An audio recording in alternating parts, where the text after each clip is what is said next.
Halo cuy, di video kali ini gue akan melanjutkan project home server gue yang sudah lama terbengkalai, mungkin sudah ada sebulan kayaknya gue nggak melanjutkan progres home server gue. Dan pada video kali ini gue akan menunjukkan bagaimana sih cara untuk menginstal sistem operasi Linux. Dalam hal ini saya menggunakan sistem operasi dari distro Linuxnya Ubuntu. Yang pertama itu kita harus mendownload sistem operasinya dulu. Kita buka tab baru, terus ketikkan saja Ubuntu di sini. Nah, kita pilih yang Ubuntu, klik yang paling atas ini yang Get Ubuntu Download. Nah, di dalam websitenya itu kita langsung pilih saja yang ini, yang server. Nah, di server itu kita langsung ditunjukkan untuk mendownload Ubuntu server versi 24.04. Nah, kita langsung download saja yang paling baru ya. Biasanya sih yang nongol paling pertama ini yang paling baru cuy. Langsung saja kita download. Nah, di sini sebenarnya downloadnya sementara berjalan, jadi kita tunggu saja. Nah, muncul kan. Nah, di sini downloadnya itu mau kusimpan di file D, terus di OS. Open. Nah, di sini kan belum ada Ubuntu, jadi aku download Ubuntunya dulu. Save. Kita tunggu sekitar 15 menit.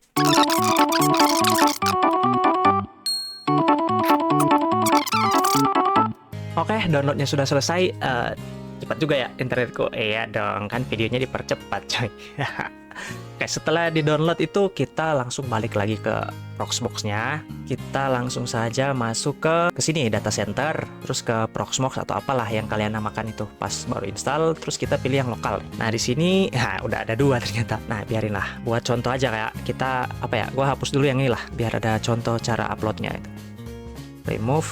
Nah, ini CentOS biarin aja. Nah, di local Proxmox ini di ISO kita pilih langsung tombol upload yang di atas ini. Terus pas muncul jendela upload nih, kita pilih select file, terus kita pergi ke tempat direktori kita menyimpan atau mendownload file Ubuntu-nya tadi. Di sini aku nggak tahu downloadnya di mana. Kita coba lihat dulu. Cancel. Di sini kita view location, dan ternyata downloadnya ada di OS, tapi nggak tahu kenapa tadi nggak muncul ya. Coba kita cek lagi. Select file. Nah, ini ternyata ada. Kayaknya gue yang kurang minim literasi dah, kurang membaca ya. Kalau udah kita pilih aja Ubuntu, terus kita open. Nah, otomatis di sini akan ada file name yang namanya Ubuntu 24.04. Yang lain kita biarin aja, hash algoritmnya kita biarin, langsung kita upload. Kita menunggu lagi di sini cuy. Nah, ketika filenya itu sudah berhasil diupload, akan muncul ya tampilan gini yang ada tulisan tas OK-nya, itu berarti file ISO-nya udah berhasil diupload cuy. Kita close saja dengan menekan tombol X yang ada di atas kanan sini. Dan sekarang kita lanjut untuk menginstal sistem operasinya coy. Kita langsung saja ke atas kanan, kita langsung klik tombol yang namanya Create Virtual Machine atau Create VM. Pada tab general itu kita pilih saja Node Proxmox karena cuma ada Node Proxmox yang di sini. VM ID-nya aku biarin aja 100, tapi terserah, itu bisa diganti. Namanya aku bikin Ubuntu saja. Karena penamaan di sini itu tidak bisa dispasi, tuh akan merah. Jadi aku namain Ubuntu saja. Yang lainnya biarin kosong. Kita next ke bagian OS. Storage-nya kita pilih lokal karena di sini emang cuma ada lokal buat nyimpan file ISO sistem operasinya. Terus di ISO image-nya itu kita pilih yang Ubuntu tentunya. Ubuntu 24.04. Yang lain biarin aja default. Kita langsung next ke bagian sistem. Di bagian sistem kita biarin aja default. Kita next ke bagian disk. Nah, secara default Proxmox itu kasih Ubuntunya 32 GB, tapi aku maunya jadiin 50 GB. Jadi aku jadikan 50 aja. Terus next di bagian CPU. Di serverku itu cuma mempunyai satu soket prosesor, atau cuma pakai satu prosesor doang maksudku. Kalau di server kalian itu memakai dua soket, ya kalian bisa jadi dua soket atau dua prosesor, misalnya dual Intel Xeon atau dual Ryzen atau apa gitu. Nah, di sini aku cuma pakai satu, jadi aku jadiin satu saja. Core-nya aku jadiin 2 karena serverku ini lumayan mempunyai 4 core. Jadi pakai 2 aja cukup, biar sedikit kencang instalasinya nanti. Terus next di bagian memori gua kasihnya itu memori berapa ya? Gua kasih 4 GB lah. Kayak itu 4098. Next di bagian network, di sini kita nggak usah otak-atik karena ya di serverku juga cuma punya satu interface. Nanti kalau di server teman-teman itu mempunyai lebih dari satu interface, pasti di sini akan ada VMware 0, VMware 1, 2, 3 dan seterusnya lah, tergantung jumlah port Ethernet yang ada pada server teman-teman sekalian. Oke, kita langsung next. Di tab confirm ini kita ditunjukkan semua konfigurasi yang telah kita lakukan tadi. Jadi dicek-cek dulu, apabila ada yang salah atau miss, kita bisa balik lagi untuk mengaturnya kembali. Nah, kalau di sini konfigurasi gua juga udah benar. Gue centang yang start after create ini biar nanti pas VM-nya jadi langsung nyala otomatis gitu tanpa perlu di start manual. Oke, finish. Dan di bawah sini lagi ada proses dia membuat virtualisasi mesinnya atau VM-nya. Kita tunggu sampai statusnya jadi oke. Nah, udah oke, terus otomatis virtual mesinnya running. Kita klik, terus kita ke konsol. Kita pilih yang try or install Ubuntu server. Kita enter. Kita menunggu lagi. Kita menunggu. Nah, sampai ada tulisan-tulisan yang kurang jelas gini, kita biarin aja, kita tunggu sampai ada pilihan bahasanya nanti. Oke, di pilihan bahasa kita pilih saja tentunya Inggris lah ya. Tapi kalau ada teman-teman yang mungkin mengerti bahasa Lavitsky, bahasa Prancis, Espanyola gitu, itu terserah teman-teman. Tapi aku di sini mau pilih bahasa Inggris, jadi kita enter saja di sini. Continue without updating ya, tentu biar cepat instalasinya coy. Enter aja yang di sini. Nah, ini keyboardnya kita enter aja Ubuntu server minimalis atau search for third party driver ya, tentu kita pilih Ubuntu server coy.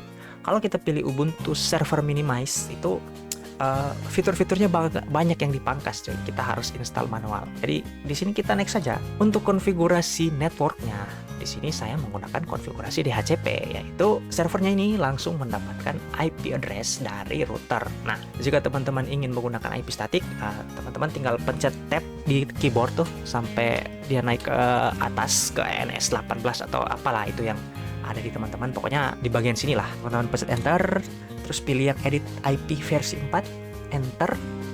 Nah, di sini kita enter lagi dan pilih manual. Nah, di manual ini teman-teman akan disuruh buat memasukkan subnet masknya, IP address-nya, gateway, name server, search domain, dan bla bla bla. Kalau di sini aku pakai DHCP, jadi aku cancel aja yang ini, tab, cancel. Terus ini aku pilih yang edit DHCP, automatic DHCP, terus save, bam. Nah, setelah selesai tekan tab lagi sampai ke done, dan lihat IP addressku udah terisi dengan otomatis di 192.168.3.11 subnet 24 atau /24. Jika semuanya sudah selesai, kita enter. Proxy addressnya kita biarin kosong aja, kita enter. Di sini kita menunggu untuk mirror location lagi dites. Kalau misalnya mirrornya muncul begini, berarti server kita sudah dalam keadaan terkoneksi ke jaringan internet. Nah, kalau sudah muncul begini atau tidak muncul, berarti server teman-teman itu tidak mempunyai internet, bisa langsung di enter aja, di done aja. Di sini kita disuruh memilih di mana tempat menginstalasi, atau lebih tepatnya disk atau hard disk untuk diinstalkan Ubuntu servernya. Nah, di sini karena aku juga cuma mempunyai satu hard disk, jadi ya kita use an entire disk aja. Kita tap sampai ke tulisan done yang warna hijau. Nah, terus kita enter. Dan di sini kita langsung done aja. Terus pilih continue dan enter. Bam. Nah, di sini kita mengisi nama kita, nama server kita, username kita, dan password yang akan nanti digunakan saat login ke server kita. Nah, di sini namanya itu aku kasih Ubuntu saja biar nggak ribet. Ubuntu server name-nya juga aku kasih nama Ubuntu. Username-nya aku kasih nama Ubuntu juga. Password-nya aku kasih nama Ubuntu juga.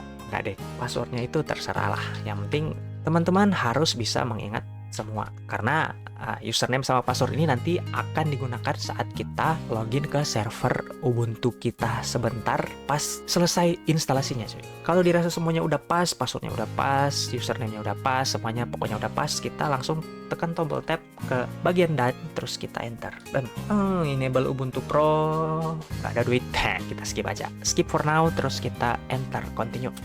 Install OpenSSH server ya, tentu kita harus install OpenSSH servernya cuy, karena ini berfungsi untuk memungkinkan kita meremote server Ubuntu kita menggunakan aplikasi pihak ketiga seperti Putty dan aplikasi-aplikasi terminal lainnya. Jadi di sini kita pencet spasi sampai ada tanda silangnya, lalu kita enter. Spasi sampai ada tanda silangnya, terus tab sampai ke done, terus enter. Di sini kita nggak usah memilih apa-apa karena kita mau Ubuntu-nya kosongan, jadi kita langsung pilih dan enter. Oke, dan kita tinggal menunggu sampai proses instalasinya selesai. Proses ini ya membutuhkan waktu sekitar 15, 20, 30 menit mungkin, tergantung dari harddisk atau SSD yang teman-teman pakai. Ya kalau masih pakai harddisk lah paling setengah jam sampai setengah jam lebih lah. Tapi kalau SSD biasanya sih cuma 15 menit, 10 sampai 15 menit lah. Jadi kita tunggu saja. Nah, setelah ada tulisan reboot now di bawah, berarti tandanya itu instalasinya sudah selesai coy. Kita tinggal tap dan pilih reboot now, enter. Reboot now, bukan reboot. Reboot now terus enter. Nah, di sini nanti dia akan meminta untuk mencabut CD-ROM atau file ISO yang kita gunakan untuk menginstal filenya tadi. Nah, di sini kita pencet enter itu tak bisa. Oh, bisa ternyata. Berarti nggak perlu dicabut dong. Oke, di sini kita menunggu sampai servernya hidup dengan normal, cuy. Dan ya, kita di sini sudah berhasil menginstal sistem operasi Ubuntu-nya. Kita coba login dengan username tadi, yaitu Ubuntu. Typo lagi. Passwordnya itu sesuaikan dengan password yang kalian buat tadi. Enter dan bam. Oh, salah cuy. Bentar. Namanya Ubuntu. Passwordnya itu salah. Apa tadi? Nah, ini nih contoh-contoh orang yang setelah selesai menginstal server itu tidak menghafal password yang dia buat Ubuntu. Coba ya. Nah, berhasil coy. Ada satu angka yang kurang tadi ternyata. Nah, dan beginilah tampilan ketika Ubuntu servernya diinstal dan ya beginilah Ubuntu kita sudah berhasil diinstal, dan semoga teman-teman juga dapat mengikuti tutorial dari saya walaupun agak nyeleneh sedikit dan mungkin kurang jelas, tapi semoga bisa membantu teman-teman dalam proses instalasi Ubuntu pada sistem operasi Proxmox atau virtual informasi lagi pada virtual environment Proxmox. Oke, sampai di sini dulu video saya pada hari ini dan selamat bye-bye.